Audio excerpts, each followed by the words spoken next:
Hello guys, bagong video na naman po tayo. Ngayon ay mag-re-review po tayo ng aking biniling tools. So meron na naman akong bagong magagamit para sa aming bahay. Dahil nga walang may alam na kung paano magkumpuni, gusto ko matuto rin. Kaya nagdesisyon akong bumili ng DeWalt na drill. So bubuksan natin, papakita ko sa inyo. So guys, ito yung na-purchase ko sa online shop. Ayan. Ito yung mga accessories niya. Ito, kasama to. Then, ito yung kapag mahaba, yung pag mahirap ng i-drill. Ayan. Flexible siya, guys. So, ito yung instruction. Ito yung dalawang battery. Ayan. Then, ito yung charger. Ayan. Then, ito yung pwede mong gamitin pagka hindi mo siya, kunwari, naggagawa ka na. Then, dito mo yung susukbit sa may bewang mo. So, ikakabit mo lang to sa may belt. Then, ito na yung drill. Yan. Ito yung DeWalt na drill. So, lalagay ko na lang sa instruction kung anong klaseng drill po ito. Then, ito yung battery. Ayan, 48 volt maximum, 6.0 Ah. Wala tayong idea. So, pag-aaralan pa natin yan. Then, kung paano i-insert. Ayan, dito. Dahan-dahan lang. Dapat i-align natin ng maayos. Ayan. So, ayan. So, nakikita nyo, gumagana siya, guys. Then, meron tayong spare para sa extra na tools. Yan. Dalawa yan, guys. Sa mga tornilyo. Then, ito yung pag papaikutin mo pa clockwise. Ito, dito. Meron na ring ilaw. Ayan. Pag reverse naman, yan, pipindutin mo lang para umikot ng counterclockwise. Pag sa gitna mo naman siya pinindot, yan, balance yung gitna. Nasa gitna, nakalock. Yan. Then, ito, adjustan para sa tornilyo na maliit. Then, ito sa pagdadrill. Yan. Ito sa hammer. Ayan, guys. Ito yung arrow. Then, ito naman yung power niya. Kung gaano kabilis, kung gaano kalakas. So, i-adjust nyo lang to. So, yan. Adjust nyo lang yan kung gaano kalakas o hina yung pagdidrill nyo. Paano natin ilalagay ito? Ang gagawin natin, kailangan naka-counterclockwise ang pag-ikot. Check natin. So, hindi. Ka-counterclockwise natin, pindutin at press natin to sa left side. Yan. Then, lagay natin tong tools na to. Then, hold natin ito. Hold natin ganyan kasama ang pag-hold dito sa tools na to, itong bala. Hold natin maigi. Then, make sure na nakagitna. Then, hold. Yan. Then, press natin yung sa gun to para umikot. So, yan. Dahan-dahan na. Dahan-dahan lang. Ay, grip natin grip. Hold. Yan. So, ayan na, guys. Nakadikit na. Yan. Nakikita nyo yun. Dapat naka-hold siyang maigi. Ayan. Okay na, guys. Pwede na nating magamit. Then, kung gusto nyo paikot pa counterclockwise yung ito. Ayan. So, make sure lang na naka-center para ang ikot niya ay smooth. Ayan.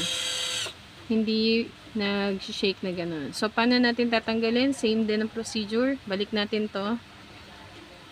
Ay, hindi. Tama. Ito. Press natin to sa right side. Ayan, naka-okay na. Then, hold natin ulit to. Then, hold din natin ito. Ayan. Hold, Ayan. Kasi nakalock siya. Nakalock siya dito. Kaya, dapat hawakan nyo to. Then, hawakan nyo din to para matanggal. So, ayan guys. Nakatanggal na. Para makita nyo ng mabuti, alisin muna natin to. Kung paano siya nagsasara. Ayan, di ba naka-hold ito. Then, hawakan nyo to. So, kung makikita nyo, yung nasa loob ay pumapasok. Nakikita nyo ba? Hindi. Palalabasin natin yun. Gagawin natin, press natin to pakaliwa. Yan. Then, hold. Para makita nyo kung lalabas yung mag-grip dun sa tools na ano. Yan. Hold hold. Hold nyo to. Ayan. Ayan guys, nakita nyo na ito. Yan yung nag-grip, naghahawak doon sa tools na mga to.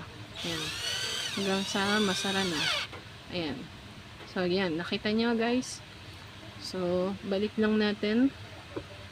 Press lang natin pa kanan. Press lang natin pa kanan. Then, hold para pumasok ito. Ayan guys. Pumasok na. Para mailalagay naman natin yung iba pang gamit na tools. So, press ulit dito. Then, hold. Ayan. Ayan guys. Okay. So, ayan.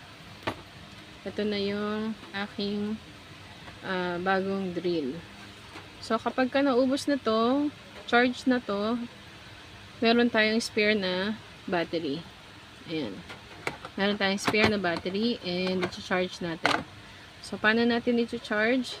Tanggalin muna natin to.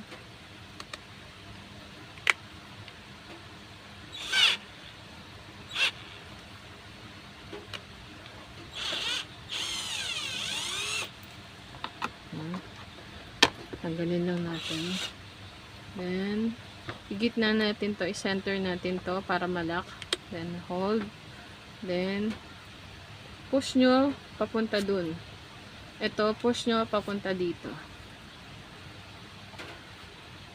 Pero bago yun, pipindutin nyo to kasi ito yung lock. Ayan. Ayan guys. Ito, yung lock nya. So, ayan, balik natin. Then, yung charging nya, ito. Tanggalin muna natin. Huwag nyo itatapon to kasi importante to guys. Lagi.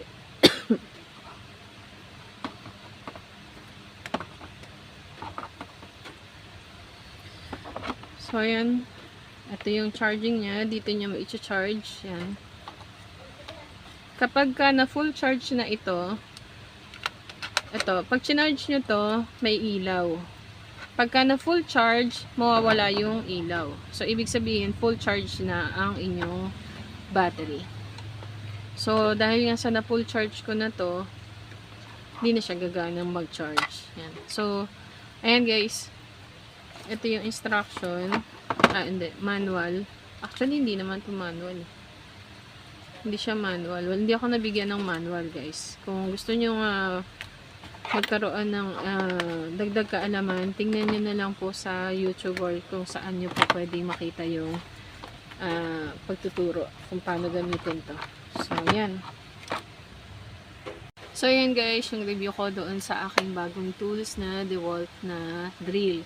So, nabili ko lang siya sa online shop ng 1,078 pesos. Napakamura guys, kaya ginrab ko na bumili na ako. Kaya kung kayo, nangangailangan din kayo ng ganito para pang-repair sa mga bahay ninyo, bumili na kayo at wag na kayong dalawang isip pa.